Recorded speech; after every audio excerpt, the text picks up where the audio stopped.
The opinions and views expressed in the following program are those of the speakers and the host, and do not necessarily reflect those of Yoakley Scott Corporation and your sports network.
Hello, everybody, and welcome inside a Tuesday episode of Running Point on YSNLive.com, brought to you by our good friends Greenwood Chevrolet in Austintown. They go the extra mile for you. We try to do the same thing you hear on Running Point every single day. And man, we got a good show for you on this one. We're going to always recap the night before. We had a great night of action last night on the hardwood. So we will go over the scores on the scoreboard on ysnlive.com. We have another Coach's Corner and season preview to play for you today. We're starting to wind down the ones that we got in the preseason. This time we are going to show an interview with Michael Skrinjar, the head coach of the Southern Local girls basketball team. And what a great opportunity it is to talk to him. He coached our All-Star game last year. Great friend of YSN, great friend of the show. So we can't wait to play his interview and let you guys hear from Southern and what their girls program has in store this year. So that's coming up as well. And then, of course, we will, as always, preview the night that is going to be happening tonight on the network. So without further ado, let's go right into the scoreboard on ysnlive.com. The scoreboard is a great tool for the YSN fans, whether you're at one of the games or watching one of our broadcasts. Either way, you don't want to look away from the screen for too long. And the YSN scoreboard is a great and easy way to get live updated scores from across the YSN family, whether they be your best friends or your heated rivals. If you want to know what's going on, then the YSN scoreboard is the best place to go to find it out. The YSN scoreboard can be found at ysnlive.com/scores, and it is presented by Burnett Pools, Spas, and Hot Tubs.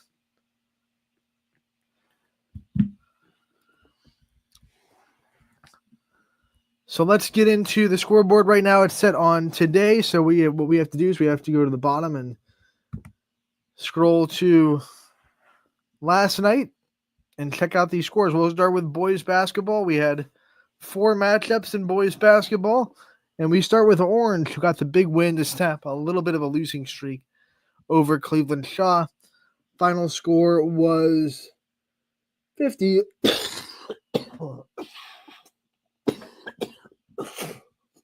Excuse me, 56-48, the final score there. Orange gets the win. Liberty and West Branch playing each other. West Branch rolls 72-40, your final score in that one. Campbell and Western Reserve playing in MVAC action. And it is Campbell that gets the 67-63 win. Western Reserve puts up a really big fight, but the Red Devils eventually pull off the win. And then in Champion, it is LeBray that beats the Flashes 55-37, the final score in that one. Derek Wilson has a huge night for LeBray, scoring 31 points and lifting the Vikings to an MVAC win. We go to girls basketball. Fairport Harding falls to Pymatuning Valley 53-16, your final score. A balanced offense for the Lakers. They had just about everybody that played score, and they roll in that one over Harding. Another dominating win for Western Reserve as they start the week right with a 50-22 win over Shocker. In this one for the Blue Devils, Izzy Morrow had a big scoring day, and Quincy Miller also was in double figures for Reserve. Badger gets the win over Matthews, 46-44. That's a nice victory for the Braves. I know they're dealing with a couple of injuries, like a lot of teams are. Unfortunately, we've seen just too many really good players go down this year. Badger in that boat, but they're able to scrap out a victory over Matthews by 2. That's big for the Braves. Beaver Local goes on the road against St. Clairsville, and they get the 40-39 win on the road. A thriller for Beaver Local, and they are able to just barely nip the Red Devils on the road. It's a great win for the Beavers. Southern Local, who we'll hear from today, they were hosting Wellsville, and they got the win, the big win over Wellsville, 55-36, one of the better offensive performances that we've seen from Southern so far this season. They're, of course, hoping that keeps them rolling momentum into the rest of the EOAC season. You got Lakeview and Ursuline. Ursuline gives Lakeview their first loss of the year. It's also Ursuline's first win of the year. So that's a big quote-unquote upset for Ursuline. But, you know, the way Ursuline's schedule was formed, you kind of realize that they weren't as dire as the situation might have appeared with their record. They might have been a winless team, but they were playing really good basketball teams, of course, like Ursuline always does in every sport. So, you know, they came in with like, come on, we got to get this win. And it was another really tough opponent in Lakeview, but their defense and Kennedy Carpenter both up for the task. Carpenter with a phenomenal game. Ursuline's defense kind of holds Lakeview in check. 56-42, the final score there in Cortland.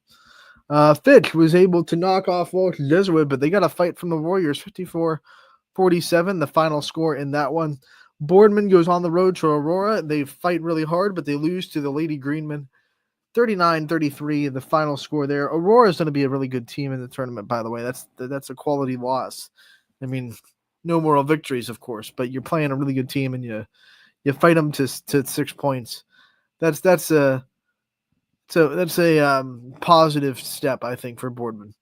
Cardinal Mooney goes on the road to Warren JFK, and that JFK offense with the tandem of Gianna Palpilia and Dee Ryan strike again. JFK wins 56-31, the final score in that one. Valley Christian all over East Palestine, 29-21, the final score there. The Eagles get the EOAC conference win. In Howland, they go on the road to St. Joe's, and they fall 52-31. United gets a big league victory over Latonia, 53-9, the final score there. Another freshman, Maylee Smith, having another wonderful performance. One of the best freshmen that we've seen so far in the YSN family, scoring at a very high rate so far this year. She strikes again. Louisville goes on the road to Marlington. They get the win 49-23. That's the final score in that one. Maplewood and Grand Valley, the battle of the unbeatens in the early NAC season. Maplewood gets the win, though, 49-30. And, you know, hearing the post-game interviews afterwards, you know, reading about that, coaching staff were like, hey, we didn't play great.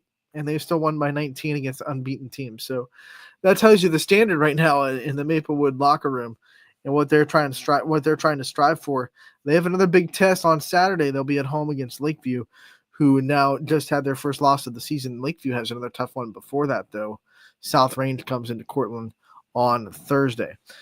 We go to Cheney, Madison, Washington. They're kind of a shocker this year. You know, we saw them last year against Austintown Fitch.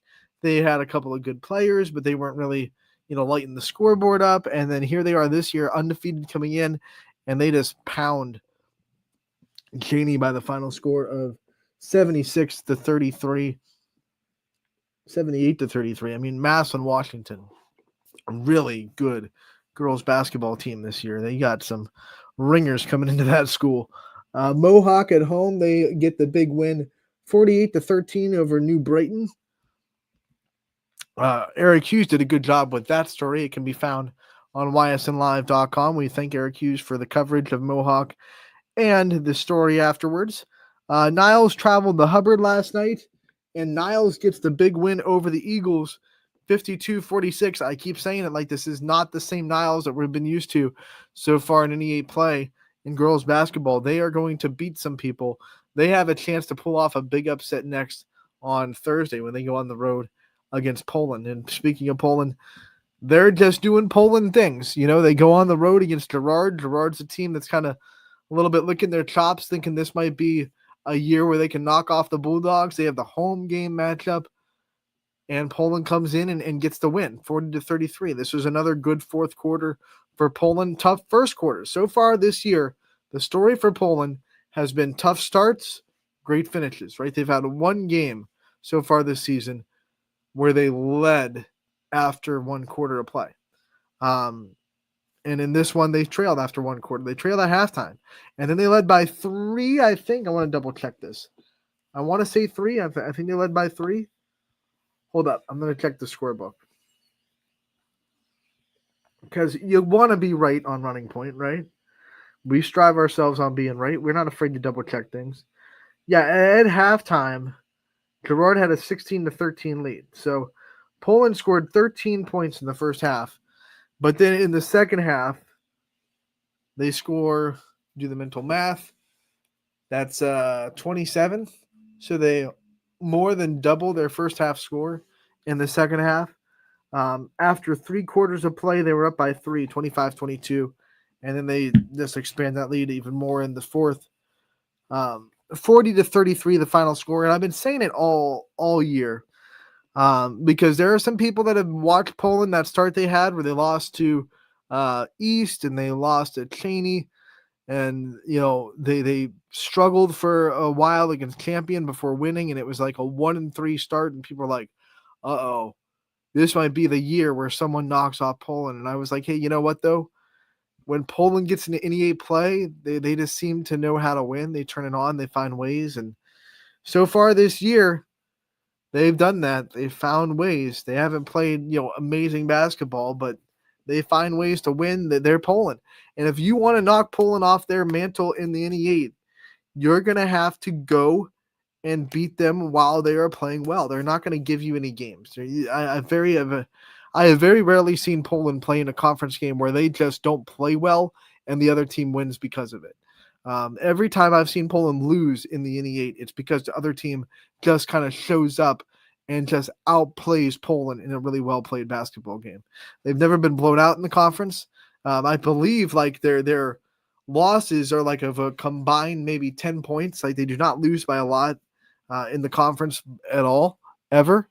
So this is a thing where it's this, if you want to knock them off, even if they're maybe not as good, when I'm using air quotes, I know you can't see me, not as good as maybe they were in the past, or maybe they don't have the talent, the basketball talent that they've had in the past. Winning cultures are tough to beat. They prove it time and time again. Every year, there's a reason to think that maybe Poland will be down, and then they just go out and do their business, right? And they did that last night at Gerard. They went, they completed their business. They had a great game. Lucy Harrell had a huge game, 17 points for her. Eliana Thompson was back in the lineup. She is trying to find a rhythm again after missing the game against Springfield. So having Lucy Harrell score 17, monster, because to that point, Eliana Thompson had been the one that was doing most of the scoring. So to find Lucy Harrell get a groove, they needed every bit of those 17 points to win against Gerard. They also had contributions from all the other people that they usually get. Sophia Generalovic chipped in. I'll go back to the scorebook. I'll just tell you. So Lucy Harrell finished with 17 points. Sophia Generalovic had five. Leanna Bocherry, who's really coming on, had 9. Cassie Blanche had 5. And then you had a couple of girls with 2 apiece. For Gerard, they were led by both Allie Gassman and Kaylee Wilkes with 14 points per. But then outside of those, Gerard scored a total of 5 points. So they just didn't get enough complimentary scoring from players not named Wilkes or Gassman. which is surprising because Mackenzie White's usually that third-headed monster, but Poland did a really good job defending her and taking her at least away. And then Kaylee Wilkes and Allie Gaspin took advantage of that and scored pretty well. 7 of Kaylee Wilkes' 14 points came in the fourth quarter, so she did all she could to try to get Girard back in the game. But at the end of the day, you got to have more than 5 points from the rest of the team to win basketball games. And Poland did a really good job shutting down everyone else not named Wilkes and Gaspin. South Range gets their first conference win of the year. I was at this one in the field house, and they jumped on Struthers early, and they never really let go of that lead. There were times when Struthers would make a little run and stop South Range from really running away with this game, but the closest the Wildcats really got was 7. South Range would always push back and keep that lead at that 13, 12, 11 mark. They ended up winning by 11, so this is a game where South Range maybe didn't play a complete game the way that Jeff Fishel wants them to. Like, they played a little bit less great in the second half. They made a few more turnovers. They didn't shoot as well in the second half. But at the same time, you jump on them early, and then you use that defense and the clutch offense to make sure that your lead stays. I think that's going to be South Range's formula a lot of these times. Get an early lead, use that defense to keep the other team.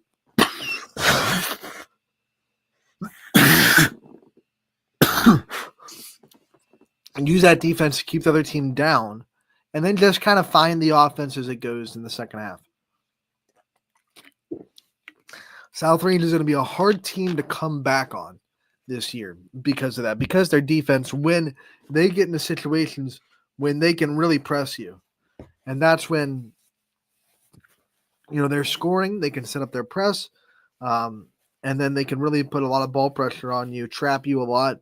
When they can do that to your offense, they're going to be really hard to come back on if they can get leads early. So I think South Range's formula to win is exactly what we saw in the field house last night. Good starts, get a lead, and then use your defense to secure that lead. They're not going to blow people away with their offense. They're not going to score 60, 70 points per game, but they're going to score enough for that defense to keep their leads if they can get off to good starts like they did against Struthers. Gwen Lowry had 20 points in this game.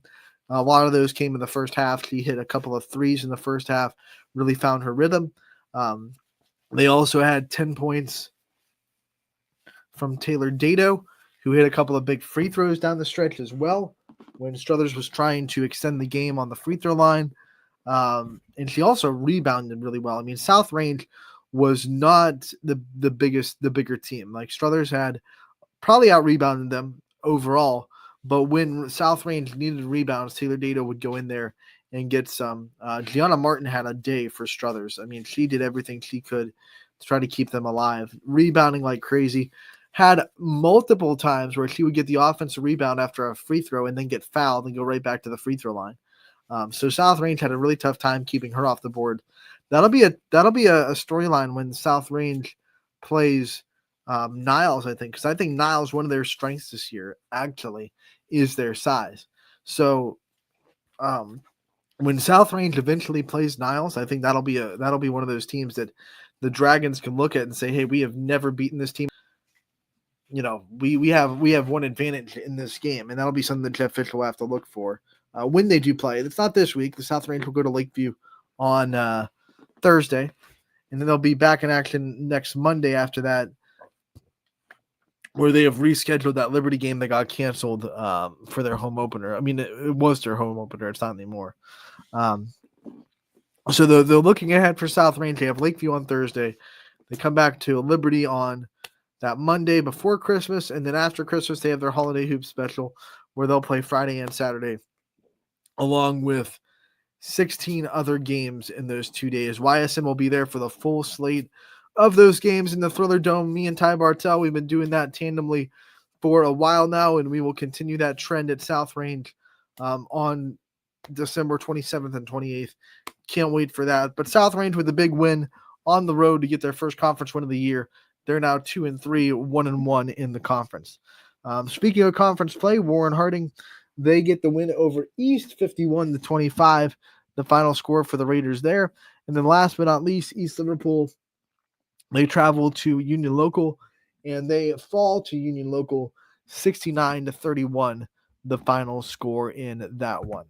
So that does it for the scoreboard from last night. We're going to take a break, and when we come back, we have the Coach's Corner to play and season preview from Michael Skrinjar, the head coach of the Southern Local girls basketball program. That's coming up next on Running Point, brought to you by Greenwood Chevrolet in Austintown. 21 News delivers the news as it happens, using the latest technology from where it happens. Live here outside the Mahoney County. On air, online, Wednesday afternoon weather update. Very dangerous.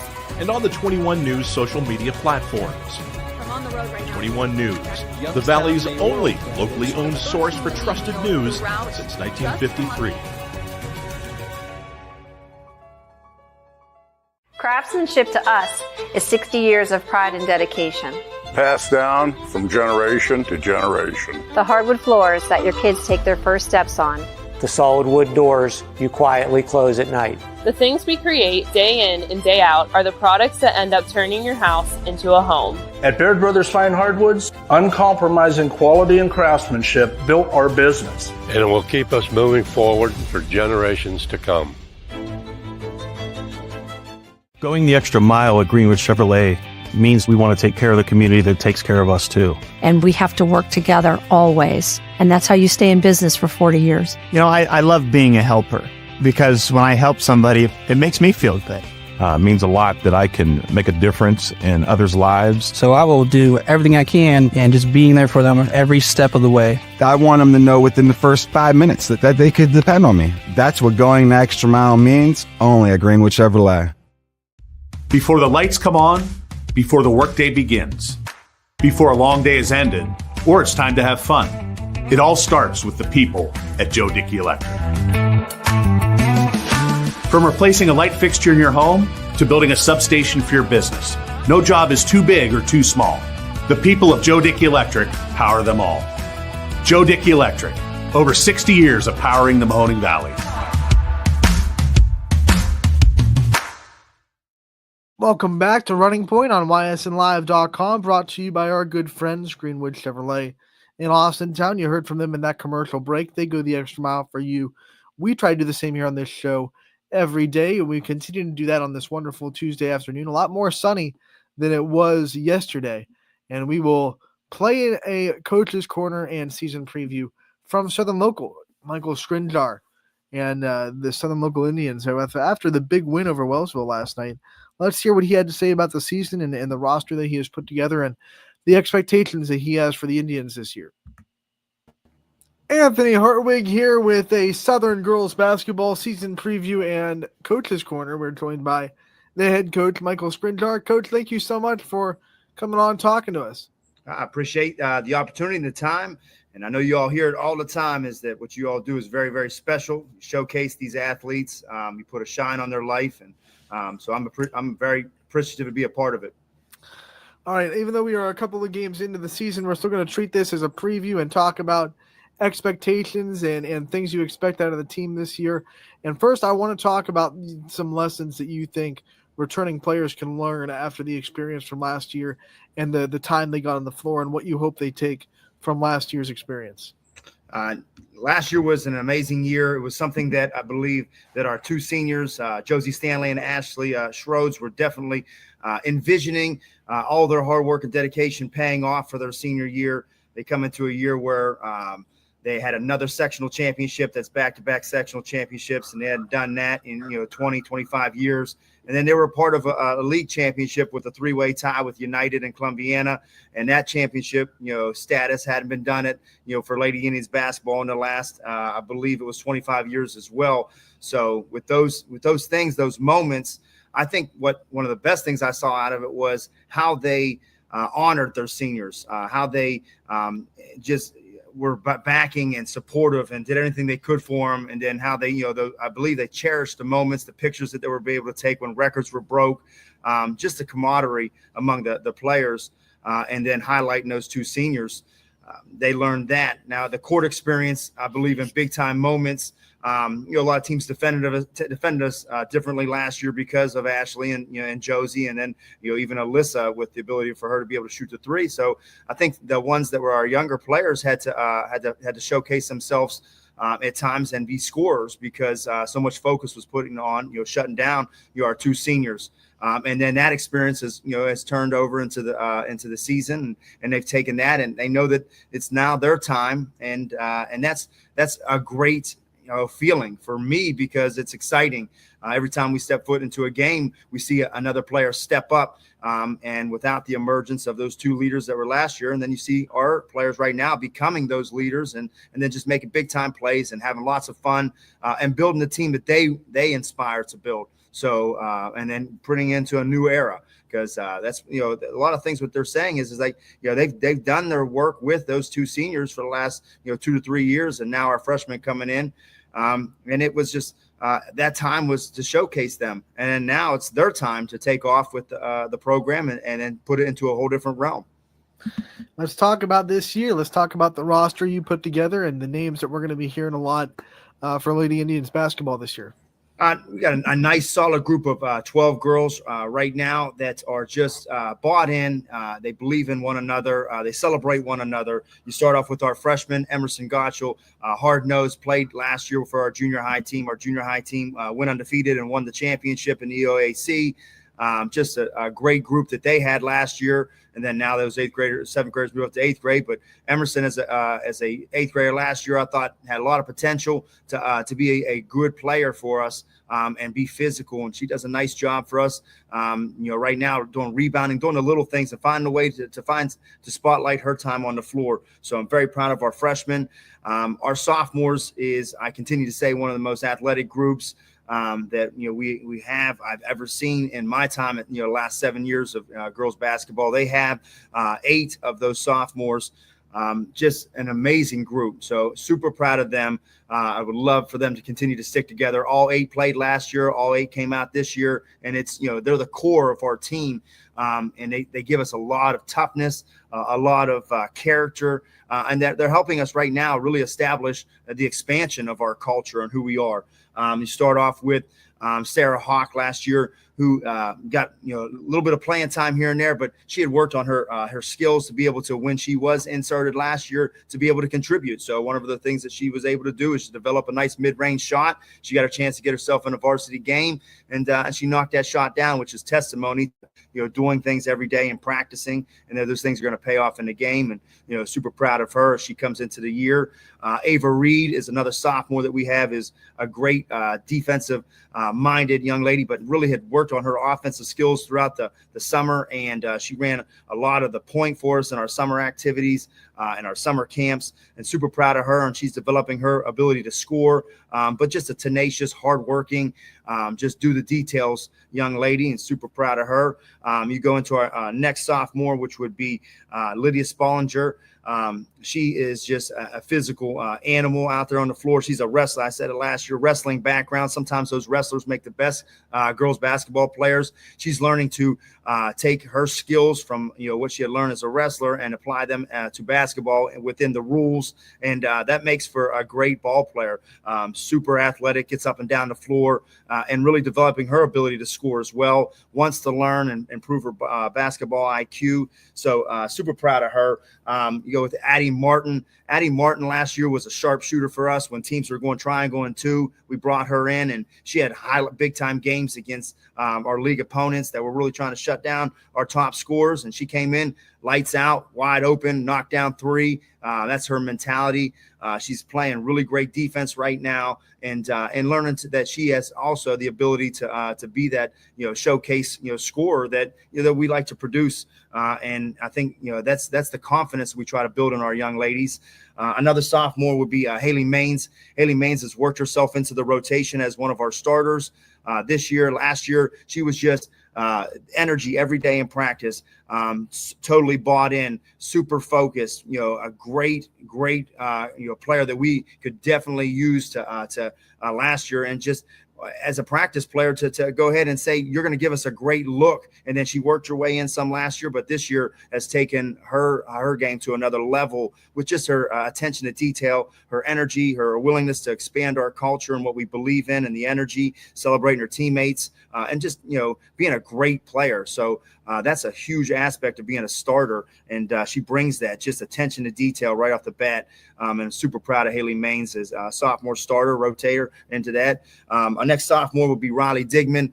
Riley Digman last year was one of our Indian award winners, which we highlight, who we believe is just a representative of the best Indian, and someone who not always got a chance to play in the games, but would be someone who would take our culture and put that to our passionate bench, and be out there and be detail oriented and yelling out who the shooters were, or just be super talkative. And that to me was to be able to celebrate another when you're not the one out there playing. I was super proud of her character and what she developed throughout the year. This year, she's become a player that can, now it's her time to go out and play. She's really refined some of her offensive skills to where she can definitely help us out. She's, continually be a great hustle. And then she is what I consider the ultimate teammate.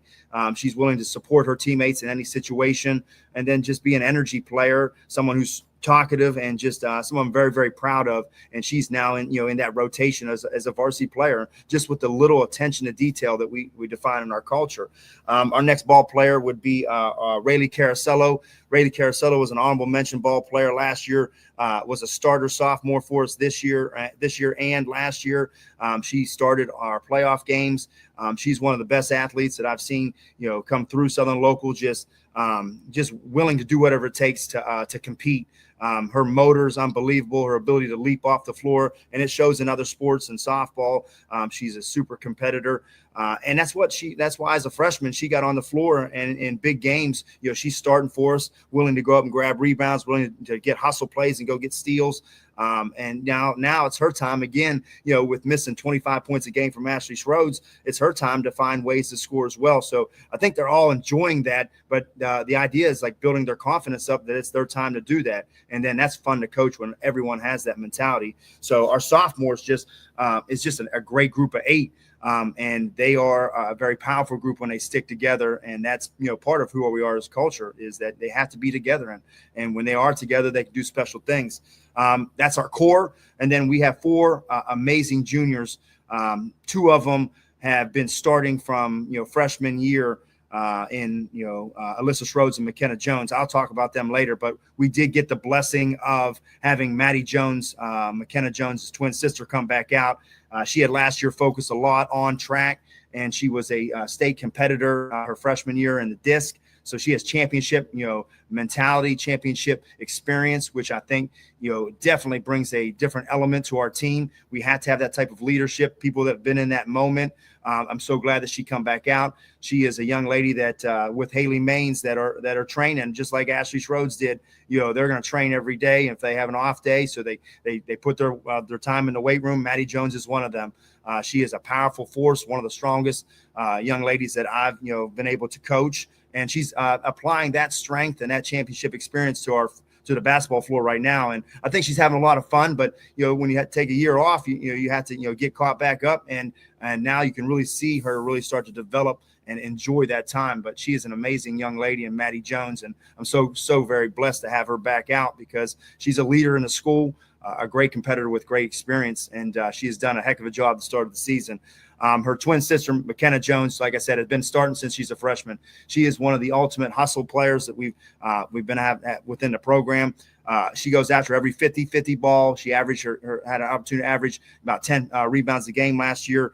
Really developed a nice mid-range jump shot, and now it's her time again, like the others, to go and find ways to score. But she's a great leader. She enjoys basketball and the passion of it, and she's scrappy. So super proud of McKenna Jones and her ability now. 2-year starter, now 3-year starter for us. And it's very special to have those type of players with great experience. We have now also Haley Kellogg. Haley Kellogg was a young lady that is a junior that played with us over the summer. and was just one of our very solid leaders when we were going through summer camps, taking a younger group and just going out there and battling, and then being able to handle that adversity and knowing that those girls are looking for her to be that leader and someone to like help in a situation where they're basketball's not an easy sport, and when teams get after you, you have to stick together and find ways to combat that. And that's the nature of sports, is what happens with adversity. And Haley Kellogg handled those younger players so well over the summer, and it's carried over into this year as a leader. She's developed her ability to handle the basketball, shoot big time threes. And that's just, again, the nature of this growing sport in girls basketball, is that you're seeing these girls emerge and just be amazing young ladies on the floor, just players that just allow their personalities to come out on the floor. And she's one of them. Strong force, wants to take a charge, likes to play with a lot of physicality. And that's the nature of our culture that we love. And then you finish off with Alyssa Schroeds, a young lady that had a lot of notoriety last year, just being an all-county player, an all-league player, a young lady that set the record for 51 three-pointers in the season. She had 8 her freshman year, and she set that record. She carries that name, Schroeds, but she is Alyssa Schroeds, and we refer to her as Alyssa. She loves her sister, but this is her time, and I've seen within the last 2 games just she becomes something very special in her own personality, and it's like you get to see that. That's a blessing as a coach, to see a player just take the next step, and she has done that and wanting to take over and just be Alyssa Schroeds, and that's a very special thing. She's a sharpshooter, shoots from anywhere on the floor. We always kid with her that Caitlin Clark put her mark on Iowa. I would love to put an Alyssa Schroeds mark somewhere on the floor, because she has range that in that three-pointer that she can shoot anywhere, and she's not afraid to shoot it. So and we believe in that. So that's the nature of the sport. Allow their character to come out. So we're blessed with a great unit of 12, which builds continuity. And I think that's what basketball is all about. You got to have a great team that's willing to be able to work for each other, go to war with each other. It's a sisterhood.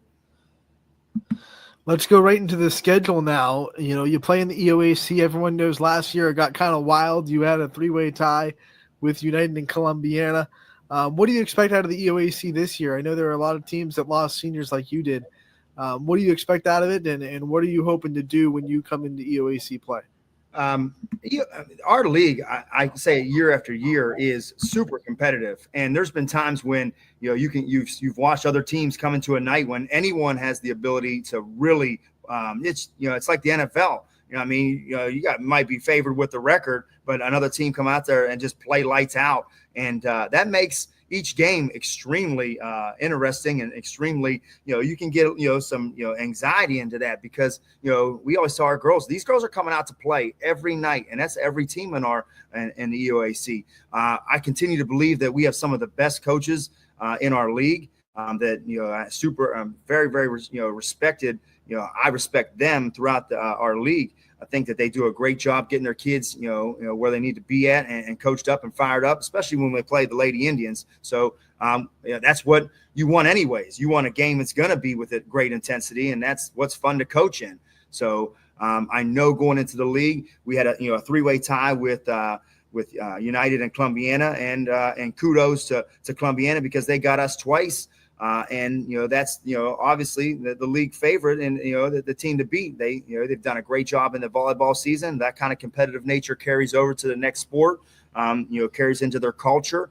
So you have to you want to play teams like Columbiana. You want to play Columbiana because they obviously, when they're winning, that's the team you have to knock off. Just like the United team was for us last year. United had our number, and you have to find a way to overcome that. And that's why you play competitive sports as well, because you want to be the best and do your best, and then put yourself in a situation to win games. So I continue to to say that about both Columbiana and United, 2 great programs where girls are going to do whatever it takes to try to win and play hard. So and that's just those 2 teams. You look at Wellsville is going to continue to be competitive, well coached. Into your Valley Christian, every time we play them, it's going to be scrappy. Latonia as well, scrappy. East Palestine, scrappy. And you continue to look at those teams, and I think with our league and us playing each other twice and the way that works out. And it just makes for an amazing atmosphere for competitive sports. And I'm super, super excited to continue to get after it. And, throw in there Lisbon as well. No discredit to, and I didn't say them right off the rip, but I think Lisbon, we've had, great, wonderful battles against them. But I appreciate that. I like when those athletes compete that way, because it's a moment that they can really highlight as, let's live the moment. And that intensity is really a part of, what is, this growing sport. If you look right now, the WNBA, the NCAA, and women's basketball is just something very special to be a part of. And I'm so glad that it's getting more exposure, but it's always been a tough, physical natured sport that when I was coaching football, this is the closest thing I can get, if not even more, because we don't have pads on, more physical than football. So it is a joy to coach. And, our league is a representative of how tough basketball is for girls. Definitely seen my fair share of tackles in girls basketball at the high school level. So when you talk about your coaching staff, I want you to get the chance to highlight them from the bottom up and the people that are working with you to make this program great. Because we know, even though we're interviewing you and you get kind of the limelight, that you don't do it by yourself. So talk about your staff from the bottom up and the people that are making this program as good as it is. Yeah, I'm surrounded by, just outstanding people. And you said it right there, Anthony. You don't do anything, great without having great resources, the great foundation, people who are willing to volunteer time, invest. And I know I'm long-winded anyways, but I have an amazing group. We've really expanded our basketball out, a lot. Then, our girls that are in high school right now always look at, our youth and say, man, I wish we had that when we were back in school and had the kind of the development that it's, grown to, in a kindergarten level. I'm, blessed with at that level with like people that Lacey Sailing, Lindsey Smith, at my second grade, Justin Guerin, who's on my staff as a varsity coach, Elizabeth Mostella, previous player, just amazing people. At the third grade, Cortland Kellogg, another great coach, has been coaching all different sports from football to softball, and now he's down at the youth coaching his daughter at the third grade. Michelle Cole. These are great people that, come in to practice for an hour and a half, that, that volunteer their time and to build something special for our young ladies. At the fourth grade, I have a ton of people involved. Scott Brown, he's an Indian, Jeff Beadle, Marissa Walter, Rachel Donaldson, John Smith, all great people involved in our fourth grade. Our fifth grade, Kai McCauley, she's a previous player like Elizabeth Mostella, Abby Frank. And then we're even blessed to have, and I'll name drop him out there, he's one of the best coaches, in the area. And Coach Blatch, Aaron Blatch, is helping out with our fifth grade. His daughter plays for the team, and it is just nice to have him in the gym as well. But those are the people that are doing those kind of things for absolute nothing. But the turnout is, the results is something very special for our young ladies on a day in, day out, because we practice 3 nights a week, and they're coming out there on their own time, and the program's built from them. And I'm so super, super blessed to have them, and thankful and grateful. At our junior high level, one of the coaches that coached me up, he's an assistant and a volunteer, is Mike Boyle, from 2 top people in our junior high, and they're going to continue to be dominant again this year, with coaching Nikki Kellogg, who does everything in our boosters for us. She's an amazing Indian, and will give anything she has for the benefit of another, for the benefit of the Indians program, and she does that with just so much ease. It's just a blessing, and what she does is just shine light on others. And Corey Boyle, a Hall of Famer at Southern Local. I played with him in high school. He's our 8th grade coach. Does AAU all year round. Super knowledgeable in the game. And again, I'm so thankful to have him involved, because he's teaching some great fundamentals at the level, and it's really paying off. They won a championship last year, and they'll be favored to win it again this year, which is an amazing thing as we all come up through. We're all in this together. My assistant coaches are Indians, guys that I've coached. Chris Engledew is a varsity assistant and volunteer, just an amazing assistant. I coach him in football, and I love having him out there. Tommy Tardina has joined the staff. I coach him. He just let me know that I coached him 17 years ago when I coached baseball for Southern Local, And that's a long time ago. So he did put it in perspective how long I've been coaching, but just another Indian that's willing to do whatever it takes for our staff. And he's breaking down film. It just shows the girls what it's like. Our staff does a great job of showing our girls what it's like to work hard and be a proud Indian. And then my varsity assistant, Justin Guerin, one of my best friends growing up, he's joined the staff. He came to almost every game last year, sat behind the bench, and just wants to be a part of the program, has a daughter in the second grade. So that's the small town connectedness of what we have. And, like I said, being that my best friend growing up, he graduated with him, played sports with him. So it's awesome to say about, 25 years ago, hey, did you think that we'd be, coaching girls basketball 25 years ago when we're graduating and playing basketball ourselves at Southern Local? So it is a blessing, and it's so much fun to talk about and how full circle it gets. And then I have one of the most loyal people that I've had on my staff, and Mark Withrow, Josie Stanley's dad, that has been with my staff for the last 4 or 5 years, and has just been an incredible man to have as a friend, as a representation of what it's like to do whatever it takes for another. He is that way, and he's been super loyal, and just brings that tough, hard-nosed mindset that we want. And I love having him around because we need that. Our girls, need to know that they're going to go through adversity and have tough lessons, and he represents that as well. So I'm super proud of having Coach Withrow on board. And I don't do this alone, and that's a great time that YSN does, to say, hey, give props to the people that's around us, because I am because of the people that have helped me out. And we made our program what it's been, and we got a lot of people involved, and it's something very, very special. Coach, you have put together a special program at Southern. We love talking about it. We love having you on. Thank you so much for coming on, giving us your time, and talking about this wonderful sport that we know we love. We will be out there covering you all year, so we'll talk to you real soon. I appreciate your time, Anthony. You all do an amazing job, so thank you very much.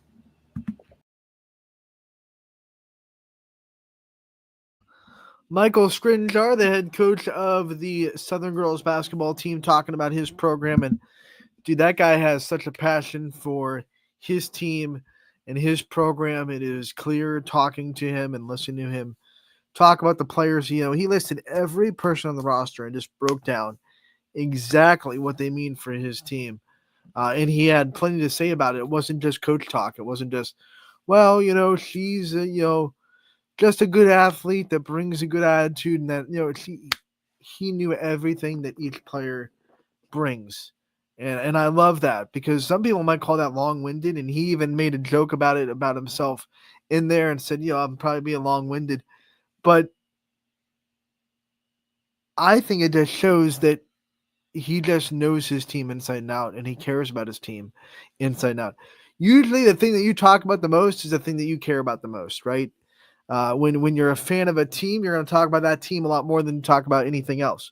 When you're a fan of a coach or a player, you're going to talk about that player more than you talk about anything else. So I love Coach Skrinjar. Once again, he coached our All-Star game last year. Very good friend of YSN. Very, very pleased that we're able to have him as a part of the YSN family. So good luck to Southern all year. We'll be covering you. We'll be there.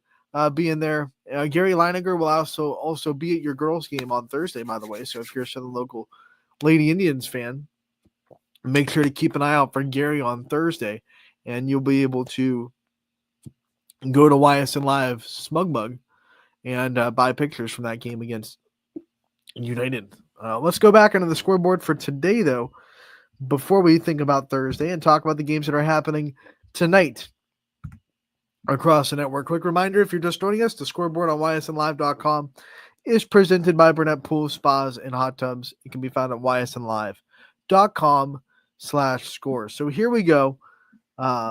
We have a slate of girls games and then a huge chunk of boys games. We'll start with girls basketball. St. John traveling to Wyndham tonight. We have McDonald trying to get back on track. They are hosting Sebring. Edgewood will be at home against Ashley Beulah Lakeside. Campbell goes to Western Reserve tonight. Lowville hosting Springfield. Other way around, I'm sorry. Springfield hosting Lowville. That'll be a boys-girls doubleheader. We'll see the boys JV, the girls varsity, the boys varsity in that order tonight. Garfield is going on the road to Southeast. That'll be a quick trip for Garfield. They're probably happy that they can finally play a team that they don't have to travel about 40 minutes to get to in the MVAC. Hawken, going to Perry. We have Orange on the road at Chagrin Falls. Crestview also on the road. They're going to Brookfield to try to get back to MVAC dominance after a couple of tough losses over the weekend at Hoban. Jefferson will go to Conneaut. LeBray goes to Champion. Newton Falls hosting Liberty. So you see a lot of MVAC matchups and then some Ashtabula County CVC matchups. Those are the two conferences this year that are playing girls games on Tuesday and Friday for the first half of the year. That'll flip come January. They'll go back to Mondays and Thursdays. Boys will go back to Tuesdays and Fridays. Boys basketball tonight, East Liverpool off that dramatic overtime win on the road tonight against St. Clairsville. Canfield also on the road. They'll be at Marlington. Salem hosting Heartland Christian. This is the second time these two teams are going to be playing this year. They played in the Lisbon Tip-Off Classic earlier this year as well. Fitch on the road against Ursuline. That's a big test for the Falcons. They have a lot to handle with the Irish. Badger with a big rivalry matchup going to Matthews tonight. Boardman travels to Warren JFK. We have Bristol. They'll be taking on Lordstown. Cardinal Mooney on the road. They're going to be playing Canton South. Carrollton will be at Crestview. We have Columbiana. They're going to be in action. They host East Palestine. Girard goes to Poland. Hubbard goes to Niles. We see Louisville on the road against CVCA. Once again, Lowville and Springfield, boys-girls doubleheader. Maplewood travels to Grand Valley tonight. Newton Falls goes to Howland. Pymatuning Valley, it's Fairport Harding. Wyndham and St. John playing a boys-girls doubleheader as well. Sebring and McDonald playing each other tonight. That'll be a boys-girls doubleheader. Southern Local will be at Latonia. Cheney will be at hosting Spire Academy. Struthers goes to South Range, the home opener in the Thriller Dome for the boys.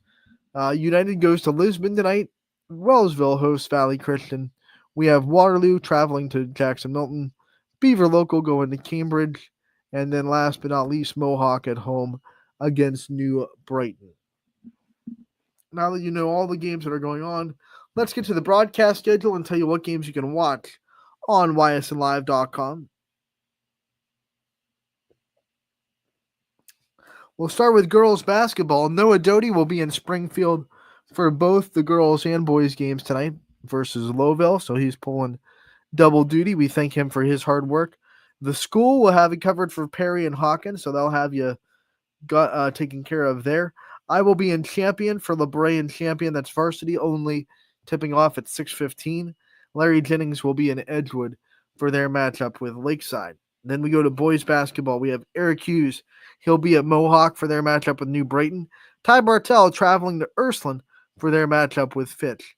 Dom O'Brien will be back in the fold against JFK as they host Boardman. Want to welcome back Dom O'Brien. You took a little bit of time off the mic. Interning at WFMJ. We welcome you back. We love having you as a part of our announcing crew. Tony Perazio, will be at Crestview for their matchup with Carrollton. Columbiana will be hosting East Palestine. Joe Eusebio has the call there. Derek Rhodes will have you covered as Salem takes on Heartland Christian. Dakota Kotzel will have you for Hubbard and Niles. Noah Doty, once again, will have Springfield Lowville. Steve Hodge will have you covered for Newton Falls and Howland. Don Pearson will be at Latonia for their matchup with Southern Local. DJ Oakley will be in the Thriller Dome for the South Range home opener against Struthers. Chris Sigler will be at Lisbon for their matchup with United. We have Rob Johnson and the Louisville crew. They're traveling to CVCA to do that game with the Leopards. Sam Torres and Scott Demos will be at Grand Valley for their matchup with Maplewood. And then last but not least, the Poland student crew will have you covered for Girard at Poland. So that is a big night on the network. Let's see. 1, 2, let me count them up. 1, 2, 3, 4, 5, 6, 7, 8, 9, 10, 11, 12, 13, 14, 15 boys games and 4 girls games. You do the math, that is 19 basketball games total on the network tonight. So plenty of basketball for all you fans out there that love action on the hardwood. Make sure you tune into all of it and don't miss a beat. You can find all the games that we're going to be covering at ysnlive.com/live. Want to preview tomorrow? We will have Wrestling Wednesday, episode 3. Gary Altizer and Scotty Mincher will be with me. We have our first live guest on Running Wednesday. Not going to give it away. Stay tuned to our social media. We'll announce it tomorrow morning before Running Point, but we do have our first live Wrestling Wednesday guest of season 4. So we're very excited about that. And we're very excited for everything going on. So once again, thank you so much for tuning in like you do every day. And we will see you all tomorrow for Wrestling Wednesdays, episode 3 with Gary Altizer.